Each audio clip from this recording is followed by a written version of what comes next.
사도 바울이 복음을 얘기하면서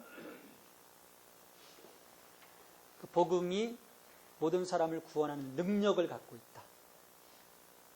1장에서 선언을 합니다. 그 말을 통해서 유대인이든 이방인이든 모든 사람들이 구원받아야 할 존재임을 우리가 알 수 있고요. 그 필요성을 이제 사도 바울이 이야기했고, 그렇지만 그 유대인이든 이방인이든 모든 사람이 죄를 범하였음에 하나님의 영광에 이르지 못하던 그들의 그 죄가 하나님께로 나아가는 것을 가로막습니다. 더 이상 어떻게 해볼 수 있는 방법이 없는 거예요. 또 하나님이 유대인들을 통해서 율법을 주셨지만 율법 자체는 거룩하지만 율법이 우리 인간, 연약한 인간을 거룩하게 할 수 있는 능력이 없는 거죠. 오히려 그 죄의 그 정죄를 통해서 우리를 사망에 이르게 하는 것이기 때문에, 그러면 어떻게 이들이 이 복음을 통해서 자유함을 얻게 될 것인가? 오직 믿음에 대한 부분을 그래서 3장, 4장에서 이야기를 합니다. 3장, 4장에 오직 믿음을 통해서 그리스도를 주님으로 영접하고 그분과의 연합된 삶을 통해서 이제 하나님께서 의롭다 여기시는 칭의의 자리로 우리를 불러주시죠. 그러한 그 믿음으로 의롭다 여기심을 통해서 우리가 이제 하나님께서 주시는 그 권세, 생명 안에서 왕노릇하는, 그러니까 하나님의 그 통치권을 가지고 이 땅에서 하나님의 그 대행자로서, 하나님의 중보자로서 살아갈 수 있도록 우리를 세워주셨습니다. 근데 이 세워주심의 이 과정 속에서 우리가 더욱더 극복해야 될 부분들이 있습니다. 내가 믿음 가운데 이르면서 정말 그 하나님의 그 형상, 그 하나님의 그 거룩함으로 나아가기 위해서는 죄에 대한 부분, 죄의 형벌로부터 하나님께서 우리를 구해주셨어요. 그게 칭의입니다. 이게 더 이상 정죄함이 없다 말씀을 하시잖아요. 죄의 형벌로부터. 근데 여전히 우리가 죄의 세력권 하에 있습니다. 왜냐하면 우리 몸의 구속이 완전하게 이루어지는 것은 언제입니까? 예수님 오실 때, 새하늘과 새 땅이 임할 때 우리 안에 온전한 구속이, 몸의 구속이 이루어집니다. 그러니까 그 이전에는 사도 바울이 7장에서 얘기했듯이 두 세계가 우리 안에서 끊임없이 충돌하는 거예요.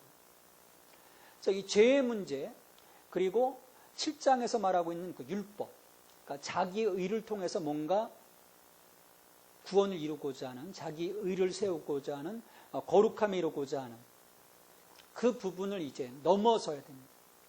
그럼 이거 넘어서는 것이 어떻게 가능할까? 어떻게 가능할까? 예수님께서 요한복음 14장 6절에서 우리에게 약속하신 것이 보혜사 성령입니다. 성령님을 통해서 이 모든 것들이 가능하다. 성령님의 그 역사하심, 성령님의 내주하심, 성령님의 중보하심을 통해서 이 일이 가능하다라는 것입니다. 그래서 이 로마서 8장 1절로 39절까지에서는 바로 이 성령의 역사, 성령 안에서 새로워지는 우리들의 삶, 그러니까 성령을 쫓는 삶으로 인해서 우리가 하나님이 궁극적으로 보장하신 그 승리의 자리, 그 성화의 자리 끝에 영화의 자리에 우리가 이룰 수 있음을, 그리고 그 성령이 함께 하시기 때문에 여전히 어렵고 힘들지만 그래도 소망하면서 탄식하면서 또 옆에서는 성령이 우리를 도와가면서 우리가 갈 수 있다. 오늘 그 8장 바로 이 부분을 이야기를 하고 있습니다. 그러니까 하나님이 우리에게 요구하시는 그 목표는 뭐냐면 예수님의 형상을 닮아가는, 그 로마서 8장 29절에서 그의 형상으로까지, 예수 그리스도의 형상으로까지, 그러기 위해서는 우리가 이런 그 옛 질서들, 어떤 죄에 대한 부분, 율법에 대한 부분, 이것들을 벗어나서 성령의 새 질서로 우리가 들어가야 됩니다. 우리가 다 세례 받았잖아요. 다 거듭났잖아요. 우리가 예수를 주로 고백하는 것도 성령으로 말미암지 않고는 고백할 수 없다 얘기를 했습니다. 내 안에 지금 성령이 계신가? 계시지 않는다. 우리가 예수님을 주로 고백하고 세례받은 자라면 우리 안에 다 성령이 계십니다. 왜냐하면 성령으로 말미암아 내가 주를 고백했고 거듭났기 때문이에요. 근데 그 이후에 내가 끊임없이 성령의 질서 속으로 내가 들어가고 있느냐, 들어가지 못하느냐에 따라서 우리의 그 신앙의 삶이 달라지는 거예요. 하나님은 무한 우리에게 그런 권세를 주셨고 자유함을 주셨는데 여전히 신앙생활하면서도 뭔가 막힘이 있고 내 안에 불편함이 있고 여전히 자유하지 못하다. 어떤 죄의 문제로 인해서 자유하지 못하고 어떤 자기 의의 그 문제로 자유하지 못함은 성령님의 그 도우심 속에 내가 있지 못하기 때문에, 그 성령의 질서 아래 내가 놓여 있지 못하기 때문입니다.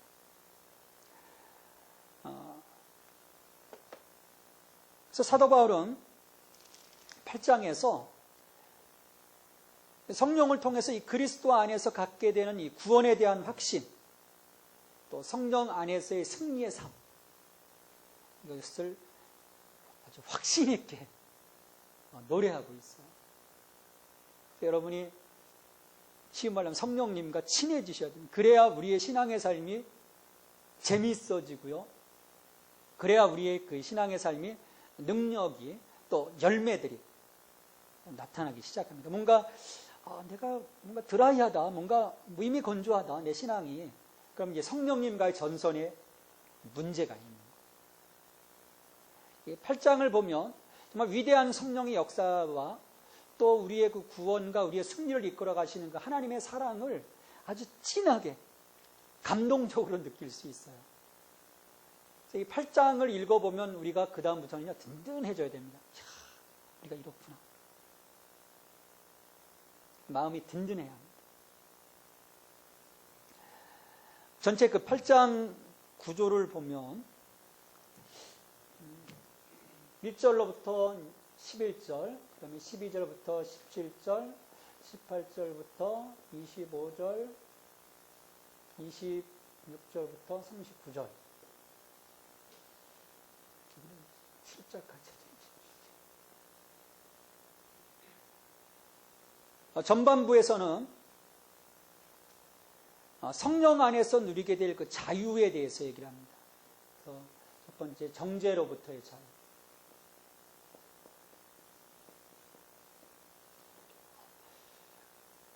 그리스도 안에서, 성령 안에서 우리를 의롭다 여겨주시는 그 자유함, 정죄로부터의 그 자유, 그리고 그 죄의 세력, 끊임없이 우리를 넘어뜨리고자 하는 죄의 세력으로부터의 자유. 이 부분은 어떤 그 칭의의 모습, 칭의 안에서 역사하시는 모습이고, 여기서 이제 성화. 칭의 이후 끊임없는 그 성화의 과정 속에서 우리가 영적 싸움을 하게 되죠. 이제 성령께서 우리와 함께 하심으로 그런 그 죄의 권세로부터 우리를 자유케 해주십니다. 그러니까 여전히 여기에 얽매여 있으면 우리의 그 신앙이 얼마나 힘이 들겠습니까? 매일매일의 삶이 고통스러운 거죠. 그러니까 여전히 이 아래 잡혀 있으면 오라 나는 곤고한 자로다. 고백할 수밖에 없는. 늘 그 압박 속에 내가 시달리기 때문입니다. 그리고 이제 12절부터 17절까지는 하나님과의 새로운 관계, 성령 안에서 우리를 끌어주시고 성령님께서 우리의 그 하나님 아들됨, 하나님 딸됨을 확증해 주시면서 우리를 양자 삼아 주시는, 그러니까 하나님과의 관계가 새로운 관계로 넘어가는 거예요. 양자, 하나님의 자녀, 하나님의 후사가 됩니다. 그리고 이제 18절부터 27절까지에서는 장차받을 영광, 미래의 영광. 그러나 그날은 아직 멀죠. 이 소망 가운데 우리가 인내하면서 탄식하면서, 그러나 하나님 주신 소망, 이것이 변함없기 때문에 우리가 미래의 영광을 바라보면서 그 믿음의 길을 지속적으로 갈 수 있음을 이야기를 합니다. 그리고 이런 그 소망, 그 인내 속에서 소망할 수 있는 것은 바로 하나님의 구원의 그 확실함, 하나님이 보증해 주시는 길입니다. 그것이. 그래서 28절부터 39절에서는 하나님 사랑에서 끊을 자가 없다. 우리가 넉넉히 이긴다. 그래서 8장을 전체를 보면 정죄함이 없다. 그리고 끊을 자가 없다. 그리고 중간에 그 후반부 쪽에서 넉넉히 이긴다.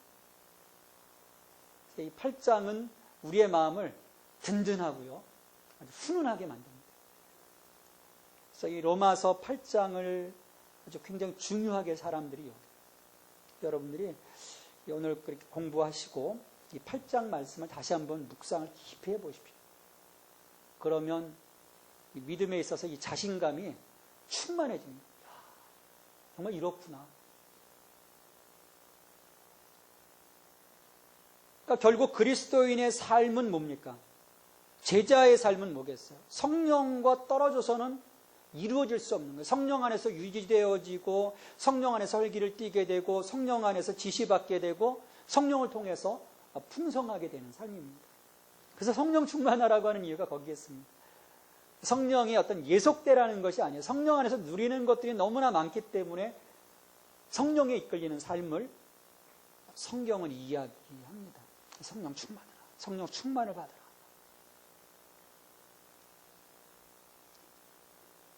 그리고 성령이 계시지 않다면 참된 그리스도인의 제자도는 또 생각할 수가 없습니다. 불가능하죠. 성령께서 끊임없이 우리를 도와주시고 또 우리의 마음을 붙잡아 주시고 또 우리의 그 간구함을 또 성령께서 도와주실 때 내가 주님 앞에 결단하고 제자로서의 그 길을 걸어갈 수 있습니다.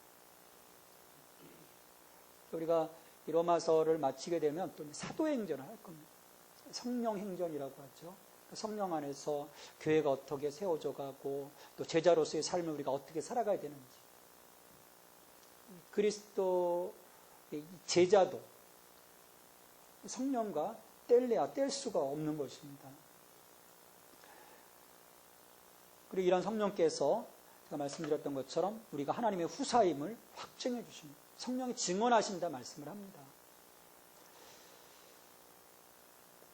그것을 통해서 하나님의 후사다, 넌 내 아들이다, 내 딸이다. 이건 뭡니까?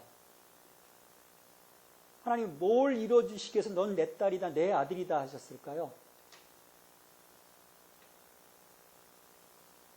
안전입니다. 지켜주심이에요.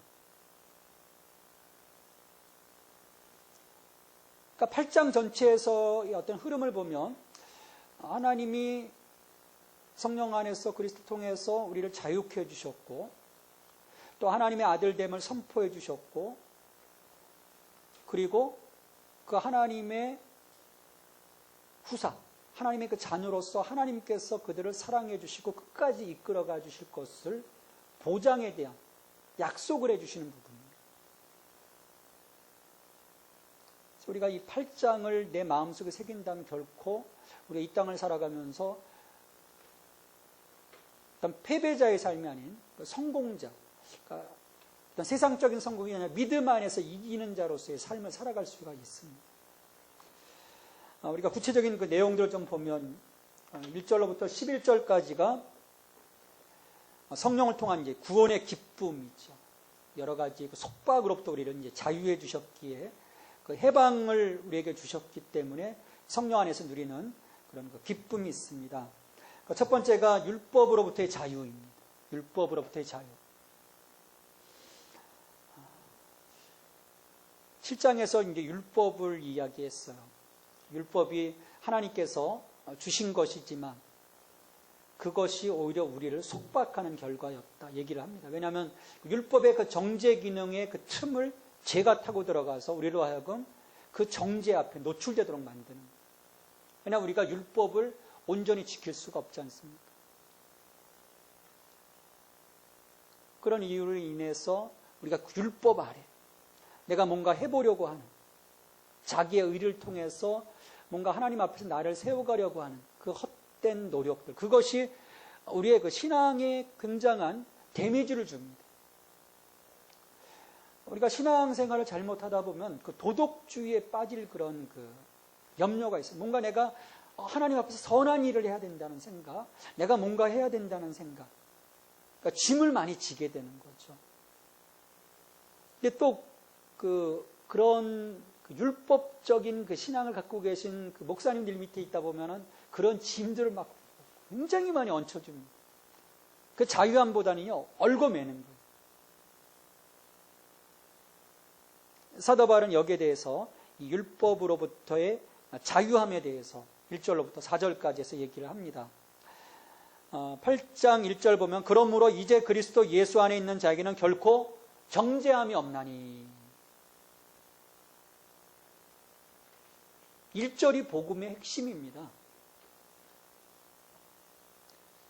예수 그리스도, 우리의 죄를 사하시기 위해서 십자가를 지신 예수 그리스도 안에서 이제 더 이상의 정죄함이 없다는 것.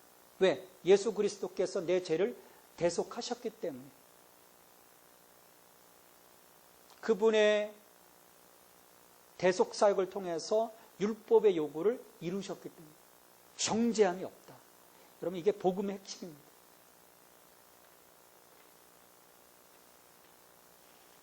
주님은 우리를 정죄하지 않는데요, 사람은 근데 끝까지 정죄해요.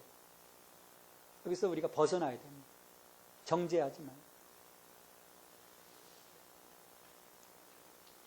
그러니까 그리스도 안에서, 그리스도를 통해서 우리가 의롭게 됐기 때문입니다.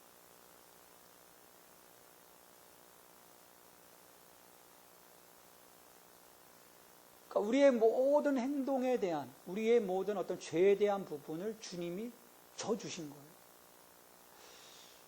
그래서 우리가 할 수 있는 건 뭡니까? 내가 죄를 졌어. 나 큰일 났어. 힘들어. 그게 아니에요.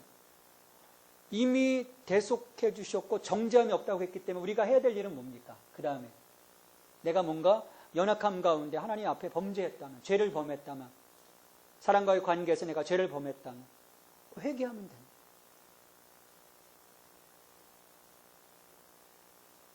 그래서 우리가 회개에 대한 부분을 늘 마음속에 둬야 됩니다. 매일매일 회개해야 돼요. 거룩한 주님의 날만 나와서 회개한다, 그것이 아니라 매일매일의 삶에서 내가 하루를 마감할 때 주님, 내가 이런 부분이 있었습니다. 주님 용서해 주십시오. 또 회개의 기도하고. 그럼 또 주님이 동이 서에서 먼 것처럼 그것들을 용서해 주신다고 약속하셨습니다. 그리스도께 속한 자는 결코 정죄함이 없다. 그러니까 내가 그리스도께 속해 있다면 이런 그 자유함, 영적 자유함을 우리가 좀 누릴 수 있어야 돼요. 2절에서는 이는 그리스도 예수 안에 있는 생명의 성령의 법이 죄와 사망의 법에서 너를 해방하였습니다.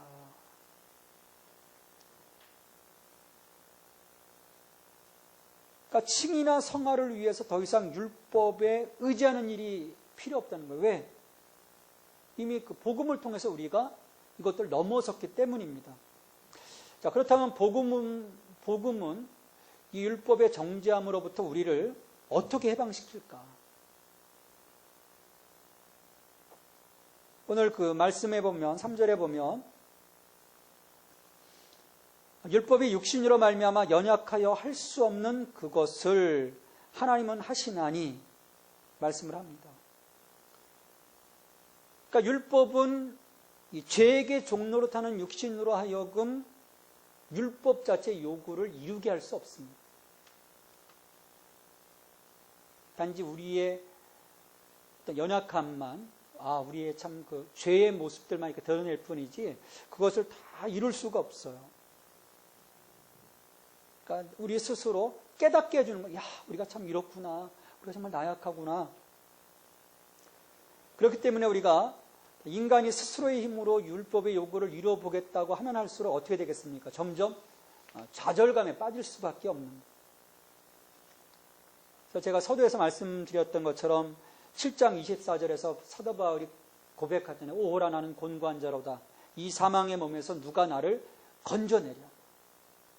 그러니까 호적되면 호적될수록 깊이 빠져드는 것이 율법 안에서의 삶이라는 거예요. 수렁이라고 하잖아요. 수렁. 수렁에서는 허우적거리면 허우적거릴수록 더 깊이 빠져들거든요. 근데 하나님께서 율법이 육신으로 말미암아 연약하여 할 수 없는 그것을 하셨다. 이것을 통해서 우리를 율법으로부터 자유하게 하셨다는 거예요. 그럼 하나님이 뭘 하셨나? 사도 바울이 3절, 4절에서 그 이야기를 풀어갑니다.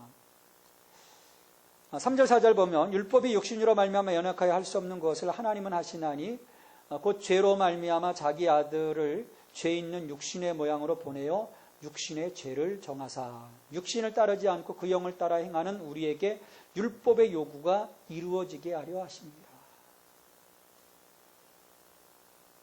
하나님께서 자기 아들을 죄 있는 그 육신의 모양으로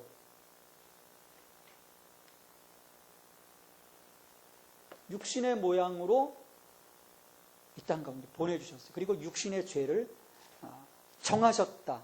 그것이 이제 사도 바울의 이야기입니다. 이걸 좀 풀어서 얘기를 해보면요. 하나님이 하신 일이 뭐냐면 자기 아들 이 땅에 보내셨어요.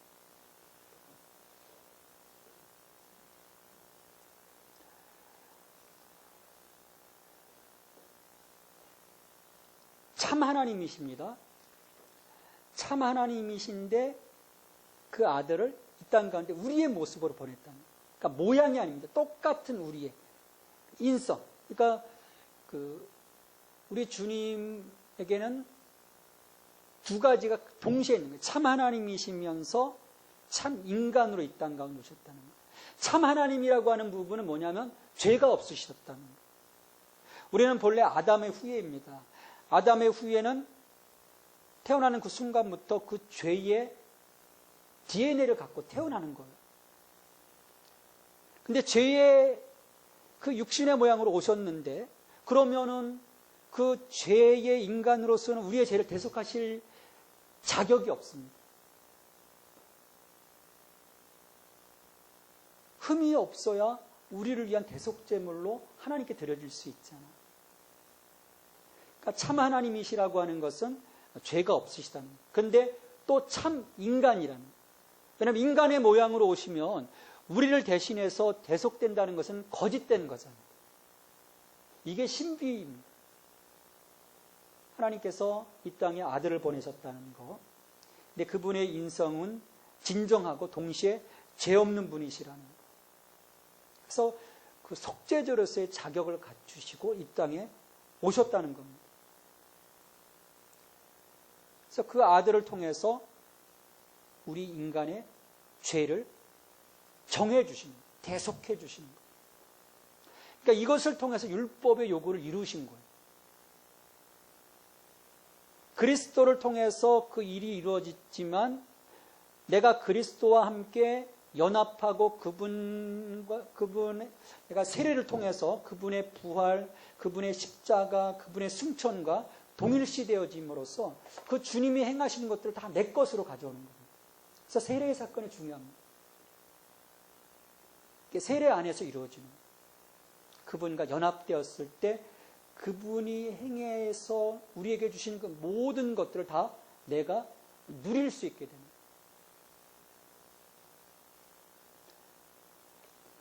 그래서 그 과정을 통해서 율법의 원래적인 요구가 우리 안에서 이루어지도록. 여러분, 율법의 원래적인 요구가 뭡니까? 거룩함이에요. 내가 거룩한 것처럼 너희도 거룩하라.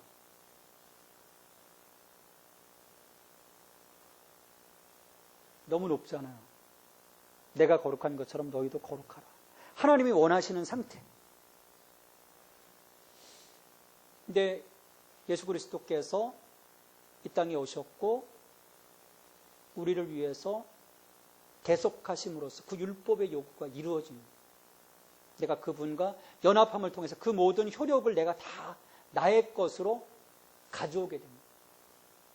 그래서 이것을 통해서 내가 하나님이 원하시는 그 수준, 그래서 하나님과 교통할 수 있는 수준까지 끌어올려 주십니다. 그러니까 이 거룩함의 역사가 바로 성령의 역사입니다. 성령께서 이 안에서 함께 하시는, 이 역사를 이루어 가시는.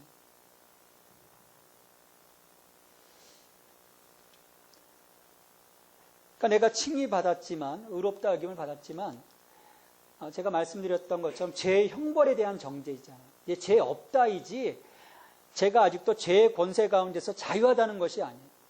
근데 성령을 통해서 그 죄의 권세, 죄의 세력으로부터 그 집에서 벗어날 수 있도록 도와주십니다. 그러니까 성령이 나를 붙잡아 주시지 못하면 내가 죄의 형벌로부터 벗어났음에도 불구하고 여전히 죄의 세력에서 내가 자유하지 못합니다. 끊임없이 우리의 삶이 두 개의 법에서, 두 개의 질서 속에서 갈팡질팡하는. 그러니까 결국 그러다 보면 장악되는 거죠.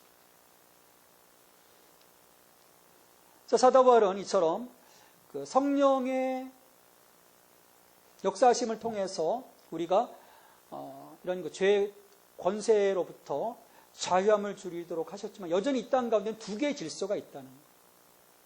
그래서 육신의 질서에 따라가는 자들, 또 영의 질서에 따라가는 자들. 그래서 5절부터 11절까지는 바로 그 두 질서의 그 대조되는 이야기들을 합니다. 아직도 이 땅 가운데 이렇게 살아가는 자들, 그리고 그 결과들이 어떤지를 쭉 이야기를 하지요. 육신의 질서를 따르는 사람들 보면 생각이 어떤 생각이냐면 육신의 일을 생각한다는 거예요. 육신의 일.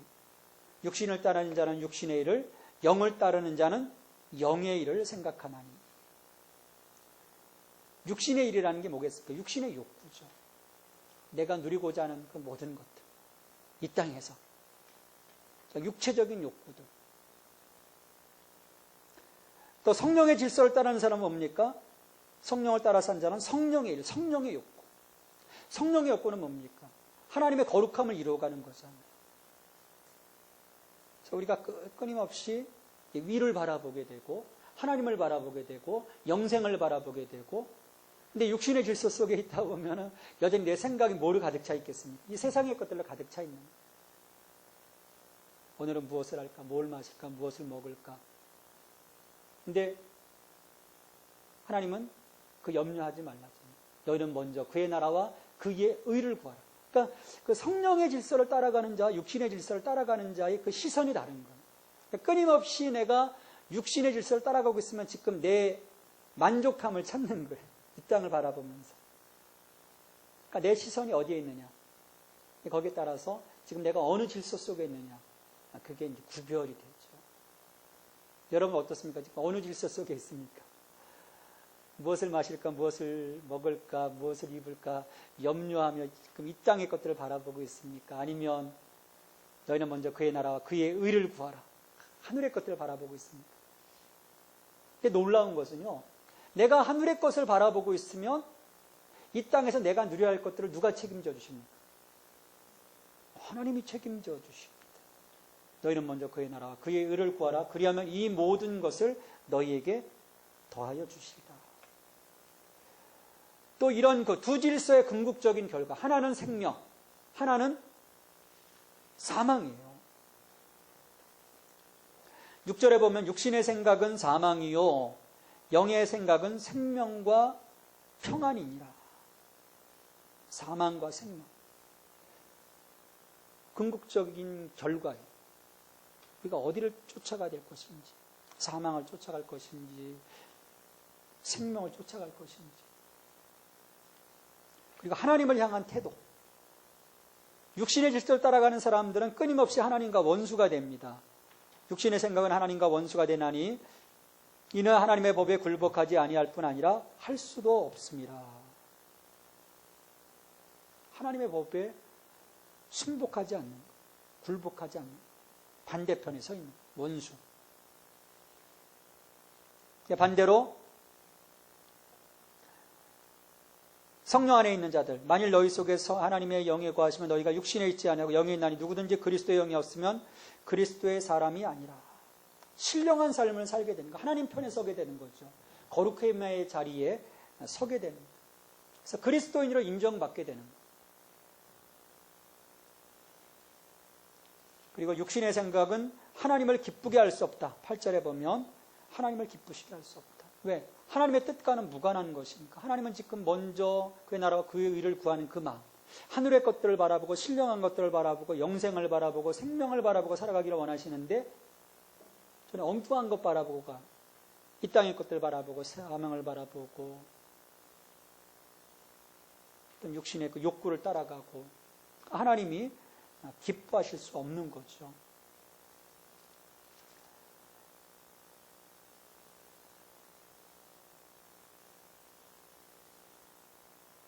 그래 10절 11절에 보면 또 그리스도께서 너희 안에 계시면 몸은 죄로 말미암아 죽은 것이나 영은 의로 말미암아 살아있는 것입니다. 성령을 따라 살면 의로운 삶으로 말미암아 내 속사람과 겉사람이 살아나는데 어떻게 됩니까? 예수를 죽은 자 가운데서 살리신 이의 영이 너희 안에 거하시면 그리스도 예수를 죽은 자 가운데서 살리신 이가 너희 안에 거하시는 그의 영으로 말미암아 너희 죽을 몸도 살리시리라. 내 속사람과 겉사람이 부활의 능력 가운데 살아갑니다. 여러분, 우리 인생이 부활이 있고 없고의 그 차이는 큽니다. 내세에 대한 소망이 있고 없고의 차이는 엄청납니다. 세상 사람들이 사람이 죽었을 때 뭐라고 합니까? 영결식이라고 해요. 왜 영결식이라고 합니까? 영원한 일이요. 벌써 끝난 거예요. 다 끝장난 거예요. 근데 믿는 사람들은 뭐라고 합니까? 어떤 사람은 환송식이라고요. 성별, 천국 환송. 보내는 천국. 나중에 천국 가서 볼 거라고. 이게 부활에 대한 소망이 있고 없고의 차이입니다. 어떤 그 가정은요, 대개 보면 장례식장 가면 어떻습니까? 국화. 하얀 국화들 주로 이렇게 해놓잖아요. 그래서 뭔가 엄숙하잖아요. 이 집에 갔는데 완전 축제인 거예요. 꽃도 막 장미꽃, 울긋불긋. 그런 집 제가 처음 봤습니다. 여태까지 수백 건의 장례집 그 빈소를 쫓아다녀 봤지만 그런 집은 처음이에요. 아버님 천국 환송식. 아버님 물론 장수도 하셨지만 믿음 가운데 정말 잘 살다 가십니다. 그 다음에 자녀들도 다 믿음 가운데 정말 갔는데 슬퍼하는 사람이 하나도 없어요. 딴 사람들이 오해하면 야 아버지 잘 죽었다 그럴 정도의 오해받을 수 있는 그 차이가 뭡니까? 어느 집을 가보면요 막 떼굴떼굴 굴러요. 아이고 아이고. 되게 그 많이 우는 사람들이 어떤 사람인지 아십니까? 장례식장에서 불효자들이 많이 오더라고요. 평소에 잘 못하다가 그 앞에서만 떼굴떼굴 굴르는 통곡을 해요. 있을 때 잘하지. 이게 다 부활에 대한 관점에서의 차이. 그래서 이처럼 이 땅 가운데서 육신의 질서를 따라가고 있느냐, 성령의 질서를 따라가고 있느냐. 이미 하나님께서 너희는 결코 정죄함이 없다, 자유케 해주셨다, 율법의 요구를 이루어 주셨다 말씀하시지만 이러한 그 선택들을 하고 있는 우리가 어느 질서 가운데 있어야 될까? 성령의 질서를 따라가는 삶. 그 삶이야말로 또 하나님께서 보장해 주시는 하나님의 자녀로서의 그 삶으로 이어지게 되는 거죠. 그래서 12절로부터 17절까지에서는 하나님의 그 자녀가 됨에 대해서 그리고 하나님의 자녀로서의 어떤 의무를 갖게 되는지 또 어떻게 당당한 그 삶을 살아가야 되는지 말씀을 합니다. 12절로부터 13절까지는 하나님의 그 자녀로서의 의무에 대해서 얘기합니다. 12절에 보면 그러므로 형제들아 우리가 빚진 자로 돼 육신에게 줘서 육신대로 살 것이 아니니라.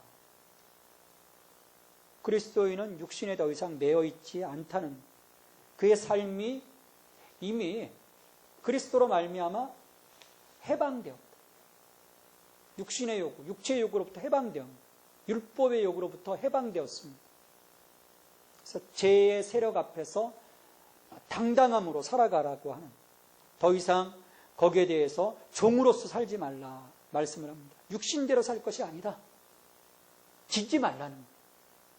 이제 성령 안에서 너희가 성령의 질서 속에서 성령의 능력을 받아서 성령의 인도하심을 받아서 이기며 살라는 거예요.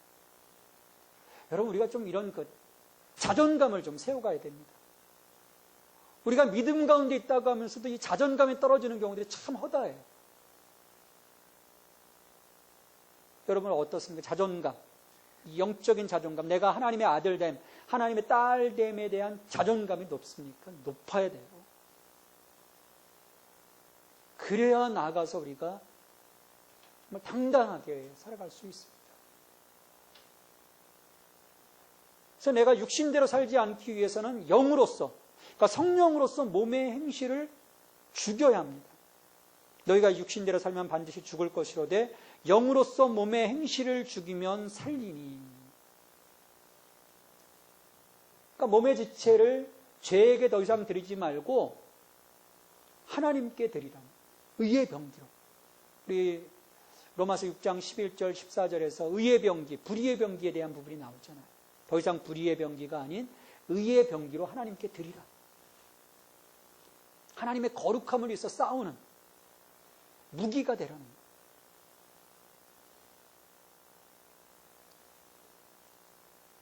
그러나 우리는 빚진 자입니다. 복음의 빚진 자예요. 여러분, 복음에 빚졌다고 여러분 생각하고 있습니까? 그냥 은혜인데, 아유, 뭐, 공짜지. 빚진 자입니다.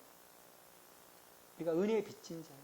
빚진 자로서 그 빚을 갚는 길은 더 이상 내 몸의 지체를 죄에게 드리는 것이 아니라 하나님께 드리는 것. 내 의의 병기로 하나님께 드리는 것. 그러니까 하나님의 자녀의 의무예요. 육신대로 살지 말라, 몸의 행실을 죽이라.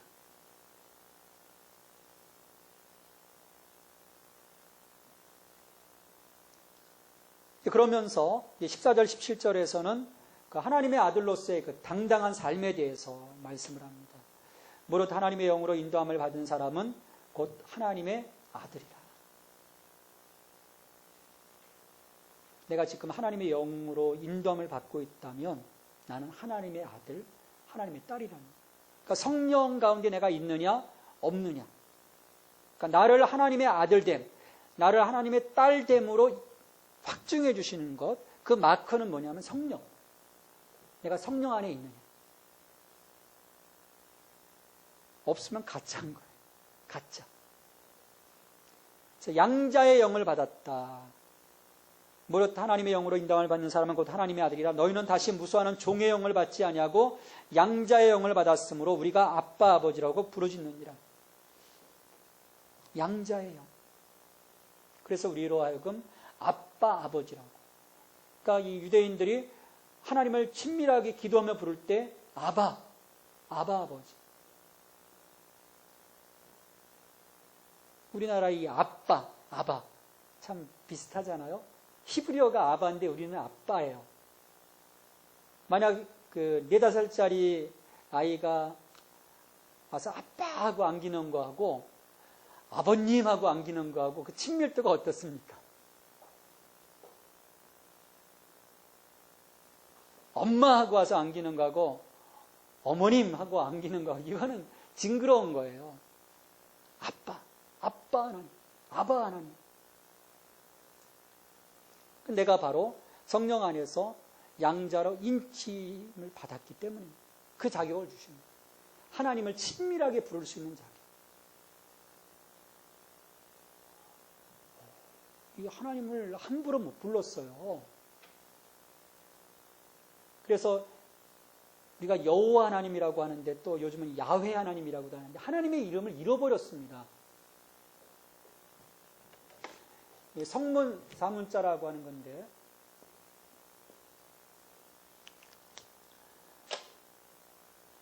야훼라는 말, 여호와 하나님이라는 말 잃어버렸어요. 이 성문 사문자가 딱 나오면 이 책을 읽던 사람이 또 이렇게 사본을 쓰던 사람이 가서 목욕제비에 탁 하고 오는 거예요.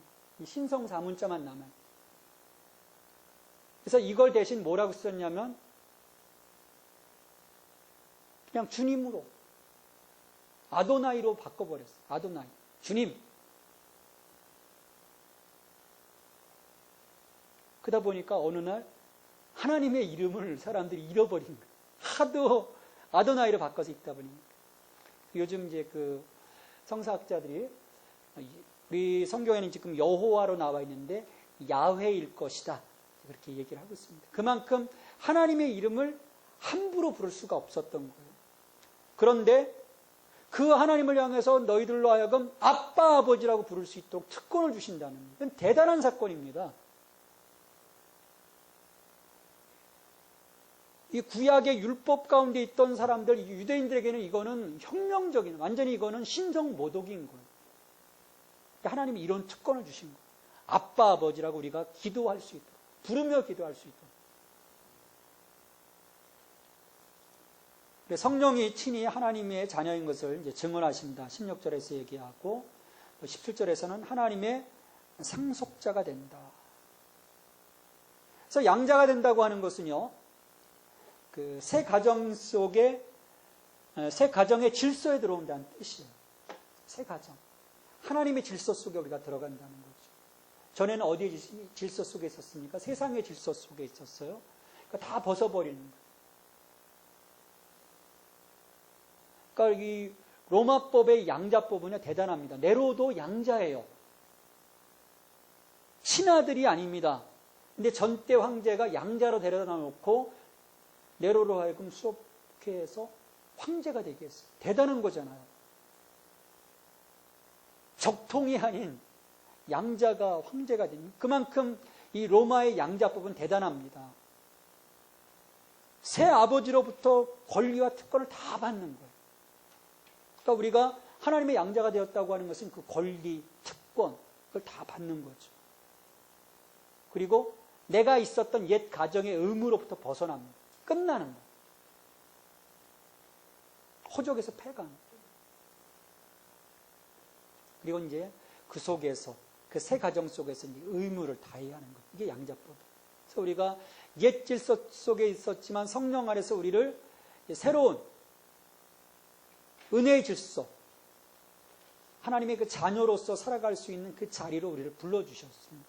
그래서 거기서 우리가 하나님의 자녀로서의 의무를 다 감당해야 하는 것입니다. 그런데 문제는 이 17절 말씀입니다. 자녀이면 또한 상속자 곧 하나님의 상속자여 그리스도와 함께한 상속자니 우리가 그와 함께 영광을 받기 위하여 고난도 함께 받아야 할 것입니다. 여기가 이 문제가 나오면 이제 도망가기 시작하죠. 나는 영광 받긴 좋은데 축복 받기는 좋은데 고난은 싫다. 많이 우리 크리스찬들이 약해졌어요. 막 그 옛날 순교의 시대에는 찬송하며 죽었는데 지금 순교하라 그러면 살아남을 사람들이 누가 있겠습니까? 다 도망가고 말죠. 사자밥이 되라고 하는데 목이 잘리라고 하는데 불에 타 죽는다고 하는데 남을 사람들이 얼마나 있겠습니까? 그러니까 영광을 누리기를 원하면서 하나님 주시는 특혜는 누리기 원하면서 내가 정작 참여해야 될 그 주님의 고난, 그 하나님의 그 영광이 이루어지기까지 우리가 겪어야 될 수많은 어려움들은 우리가 참아내지 않으려고 다 도망가 버리고. 그 한국교회가 막 부흥해 갈 때요, 개척교회들이 생기고 막 그러면요, 교회가 금방 일어섰어요. 지금 개척교회에서 일어서려고 하면요, 죽었다 깨나도 정말 힘이 듭니다. 많은 교회들이요, 일어서지를 못해요.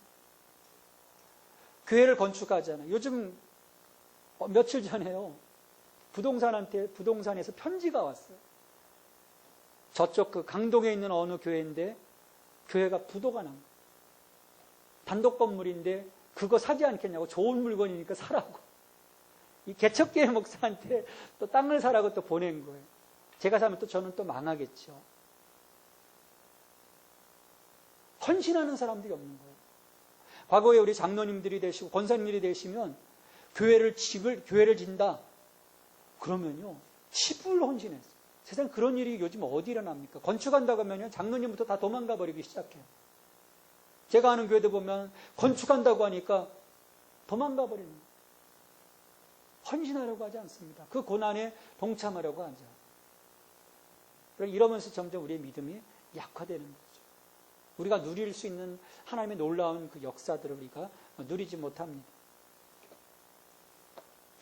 고난도 함께 받아야 할 것입니다. 왜냐하면 우리가 가야 할 길, 하나님이 마지막 이루어 주실 그 영광, 그 자리는 아직 저기에 있거든요. 지금 있지 않습니다. 지금 하나님께서 우리에게 보장해 주셨지만 아직이에요. 아직. 예수님께서 이 땅에 오시는 그날 다시금 새하늘과 새 땅이 이루어지며 그 모든 것, 하나님이 약속하신 것들이 이루어집니다. 몸의 구속이 이루어지죠. 억압 가운데 있었던 이 창조 세계의 질서들이 다시금 회복이 되어집니다. 창조 질서가 살아납니다. 그래서 그때까지는 어떻게 합니까? 피조물들이 탄식하는 거예요. 하나님의 아들들이 나타나기를 탄식합니다. 고대하는 거예요. 빨리빨리 이 일들이 이루어지기를. 그리고 우리 인간들도 마찬가지죠. 그래서 피조물의 탄식은 19절로부터 20이죠. 하나님의 아들들이 나타나기를 원해요. 왜냐하면 창조 세계에서 죄가 들어오면서 인간의 타락과 더불어서 피조물도 허무함과 썩어짐의 종로 가운데 들어갔거든요. 그러니까 거기서 이제 해방되기를 원하는 거죠. 또 우리 신자들도 마찬가지.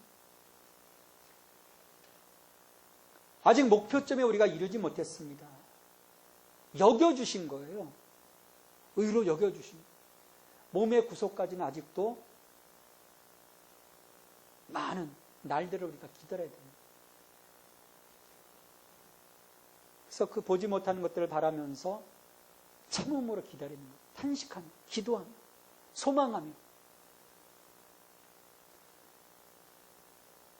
근데 이렇게 할 수 있었던 것은 바로 성령께서 26절, 27절에 보면 성령이 우리를 도와주시기 때문이에요. 소망 가운데 인내할 수 있는 것, 현재의 고난의 시기를 지난 동안에 성령께서 신자들을 붙잡아주고 있기 때문에 이 일이 가능한 겁니다. 그래서 26절, 27절에 보면 이와 같이 성령도 우리의 연약함을 도우시나니 우리는 마땅히 기도할 바를 알지 못하나 오직 성령이 말할 수 없는 탄식으로 우리를 위하여 친히 간구하시느니라. 마음을 살피시는 이가 성령의 생각을 아시나니 이는 성령이 하나님의 뜻대로 성도를 위하여 간구하시니라. 말할 수 없는 탄식으로 우리를 위하여 친히 간구하십니다.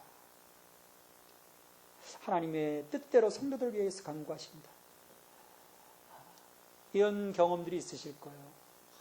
정말 어떤 기도할 수 없는 때, 그래도 보면 나의 간절한 그 마음을 하나님이 아시고 성령을 통해서 내 안에 성령의 그 탄식함을 통해서 우리의 마음을 아시는 하나님. 그래서 그것을 느끼면서 우리가 위로받을 때가 있습니다. 그러니까 내가 막 혼란스러울 때, 연약하여 떨 때, 하나님의 목적에 대한 어떤 혼란을 느낄 때, 그럼에도 불구하고 내가 주님을 붙잡고 있으면 이 보혜사 성령을 통해서 하나님이 내 안의 마음들을 만져주시기 시작하는 거예요. 뭐냐면 성령이 나를 위해서 간구하시기 때문에. 성령에 거쳐이신 이 마음 속에서 내 마음들을 만져주시면서 그 하나님의 그 목적이 이루어질 수 있도록 간구하시기 때문에 우리가 성령께 붙어있는 한 소망 가운데 인내하면서 조금씩 나아갈 수 있습니다. 여러분, 이 과정이 없으면요, 내 맨정신으로, 내 마음으로 이 긴 고난의 자리, 내 삶의 어려움의 자리들을 내가 넘어갈 수가 없습니다. 넘어지고 마는 거예요.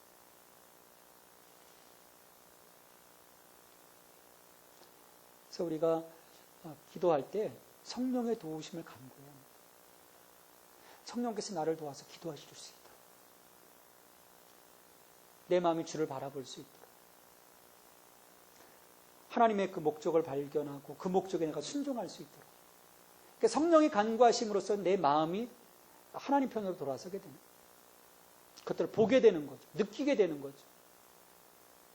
내가 아무 소리 정말 한마디 못했어도 정말 주님 앞에 무릎 꿇고 있을 때 성령의 만져주심을 통해서 깨닫게 해주시는 거예요. 스쳐 지나가게 해주시는 거죠. 이 성령의 이 보호, 이 보혜사 성령의 역사, 그거는 예수님이 우리에게 선물로 주신 겁니다. 요한복음 14장 6절에서 내가 올라가지만 너희에게 또 다른 보혜사 성령을 보내주실 것이다. 이 성령을 통해서 이런 이끌어 주심의 역할을 해주시는 거예요.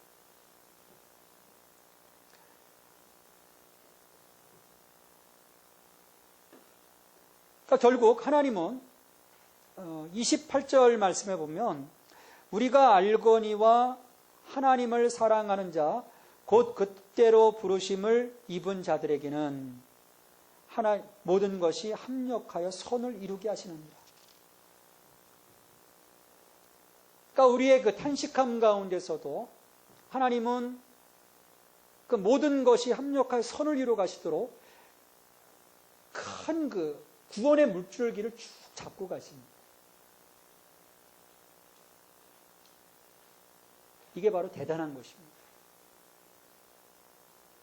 그냥 아무런 그 흐름이 없이 시도 때도 없이 이렇게 흘러가는 것이 아니라 결국 하나님은 우리 가운데 복음을 통해서 구원의 역사를 이루시고 우리로 하여금 죄로부터 율법으로부터 자유하게 하시고 성령 안에서 하나님의 그 질서, 새로운 영의 질서 속에서 살아가면서 하나님의 자녀로서 당당함으로 살아가게 하시지만 그러나 그 속에서도 그 먼 훗날 이루어질 그 미래에 대한 영광을 바라보면서 우리가 가는 그 과정에서 어떨 때는 정말 참 견디기 어려운 부분들을 우리가 만나기도 하잖아요. 여러분 매일매일 행복하십니까? 다 그냥 쉽게 풀어가는 그런 길들인가요? 아니잖아요. 어떨 땐 정말 좌절과 낭망 속에 빠지기도 합니다. 그게 우리의 삶이잖아요. 근데 하나님은 이 모든 것들을 통해서 하나님의 선을 이루어 가시고자 하신다.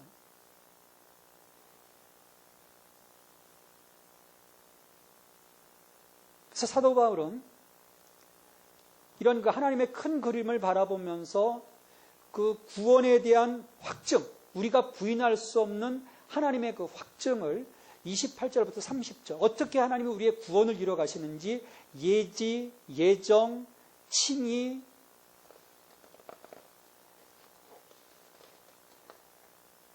부르심, 영화 이 단계를 통해서 하나님은 우리를 하나님의 그 구원의 길로 이끌어 가심에 대해서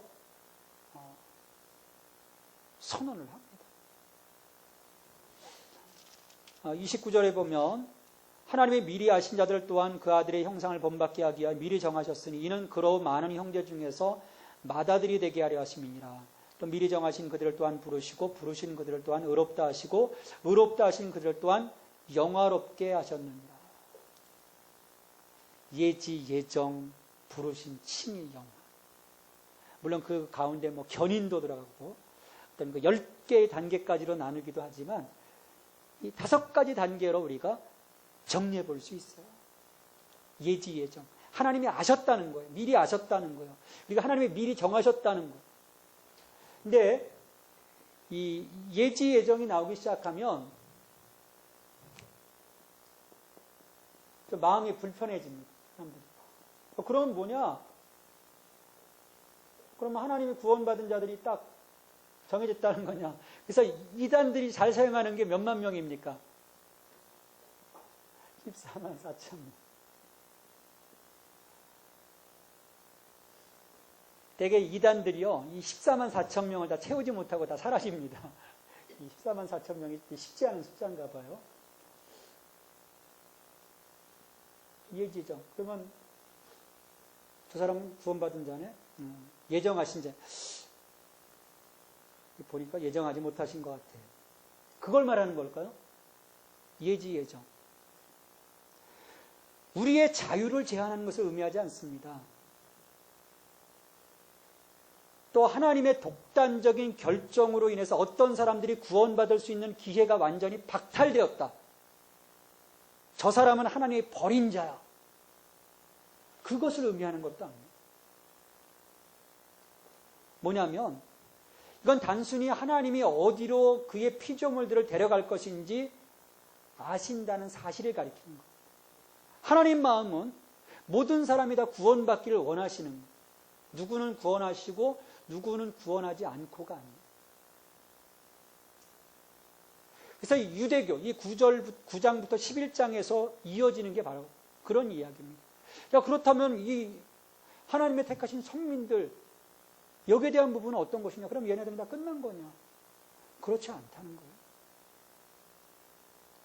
하나님이 결국 끌고 가시고자 하시는 그 종착점은 구원의 역사입니다. 모든 사람이 구원 얻기를 원하시는 아버지의 마음.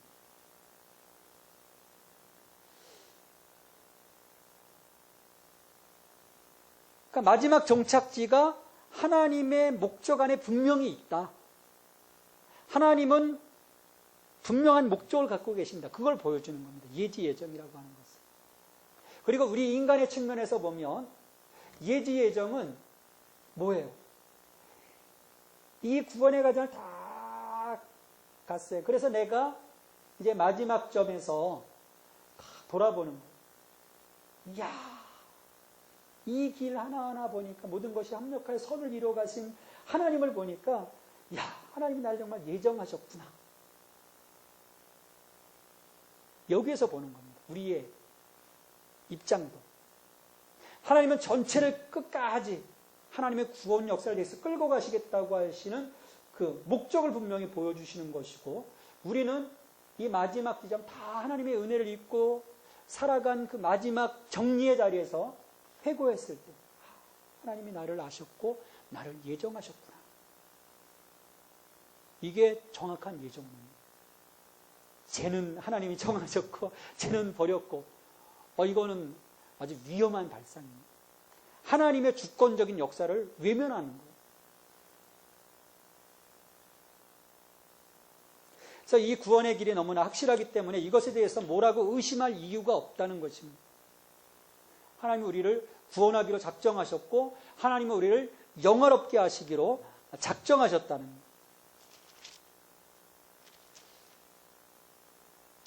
미리 정하신 그들 또한 부르시고 부르신 그들 또한 의롭다 하시고 의롭다 하신 그들 또한 영화롭게 하셨습니다. 우리의 끝은 영화입니다. 지금은 이제 성화의 관직을 쭉 살아가는 거죠. 영화. 그래서 이 바울은 이러한 구원의 확신을 갖고 31절부터 5개의 질문을 던집니다. 아직도 흔들리는 사람들에게, 뭔가 아리까리한 사람들에게 확실한 질문을 던져요. 5개의 질문. 하나님이 우리를 위하시면 누가 우리를 대적하겠느냐? 31절입니다.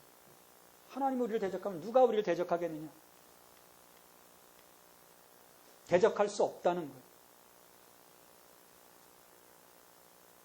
그리고 32절에서 보면 자기 아들을 아끼지 아니하시고 우리 모든 사람을 위하여 내주시니가 어찌 그 아들과 함께 모든 것을 우리에게 주시지 아니하겠느냐? 주신답니다. 다 주십니다. 아들까지 내주셨는데 못 내어줄 게 뭐가 있어요? 다 빼어주셨는데 아낄 게 없다는 거예요. 그래서 33절에 누가 능히 하나님께서 택하신 자들을 고발하리요. 의롭다 하시는 하나님이시니. 야, 하나님이 의롭다고 했는데 누가 고발하냐? 고발할 자가 없다는 거예요. 율법이 더 이상 고발할 수 없다는 거예요. 더 이상 정죄함이 없다는 것이죠. 누가 정죄하리요? 그리고 누가 우리를 그리스도의 사랑에서 끊으리요? 끊을 자가 없다는 거예요. 그러니까 바울은 하나님께서 우리를 지켜주시고 건져주심에 대한 가장 심오한 근거를 대고 있습니다. 하나님이 누구 편이라는 거예요? 우리 편이라는 거예요. 우리 편이라는 거예요. 하나님이. 전지전능하신 하나님이 우리 편이라는 거예요. 아들까지 내어주신 분. 거기에 맞서서 시비를 걸 자가 아무도 없다는 거예요. 값을 다 치러는, 우리는 예수님 짤입니다. 예수님의 값어치를 갖고 있는 자입니다. 그 사랑에서 끊을 수가 없다는 거예요. 되게 사랑에서 끊어지는 건 뭡니까? 거기에 투자한 게 없는 거예요. 하나님은 전부를 주셨는데 어떻게 놓으실 수 있겠어요? 놓을 수가 없는 거예요. 요즘 보면 뭐 세 쌍 가운데 한 쌍이 이혼한다고 이제 프로테지가. 그건 뭐냐? 준 게 없기 때문에. 준 게 없으니까 묻자듯이 자르고 헤어지는 거예요. 대개는. 정말 거기에 내가 내 생명을 주고 내 마음을 준다면 어떻게 그렇게 묻자르듯이 헤어질 수 있겠습니까? 그 사랑을 끊어낼 수 있겠어요? 하나님은 못 끊어냅니다. 아니 자기 아들 주셨는데 어떻게 끊어내요? 하나님 스스로 끊어낼 수가 없는 거예요. 내가 아직 모질게 먹고 끊어내지 않는 거예요. 하나님 끊어내지 않습니다. 절대로 끊어낼 수 없어요. 외부에서도 끊을 수가 없는 거예요. 나만 끊을 수 있는 거예요. 내가 끊어버리기 때문에. 우리가 좀 독해요. 인간이. 하나님 꽉 잡고 계시니까 내 팔 잘라버리는, 그게 우리 인간의 모습입니다.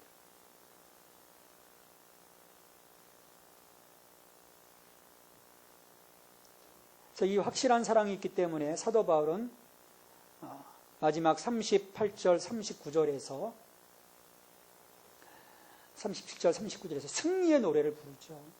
37절에 보면 이 모든 일에 우리를 사랑하시는 이로 말미암아 우리가 넉넉히 이기느니라. 여러분, 간신히 게임에서 이기는 것을 뭐라고 합니까? 간신히 게임에서 이기는 것을 신승이라고 해요. 신승. 어렵사리 간신히 이겼다는 거예요. 신승. 질 뻔했는데 이겼다는 거죠. 근데 대박 이겼다. 이건 뭡니까? 압승이라고 하죠. 압승. 뭐 5대 0으로 이겼다. 뭐 콜드 게임으로 이겼다. 그러면 이제 압승인 거예요. 압승. 우리의 이김이 하나님으로 말미암아, 예수 그리스도로 말미암아 넉넉히 이긴다. 넉넉히 이겼다.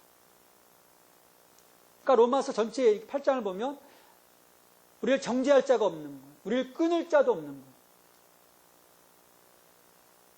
우리가 넉넉히 이긴 자이기 때문에.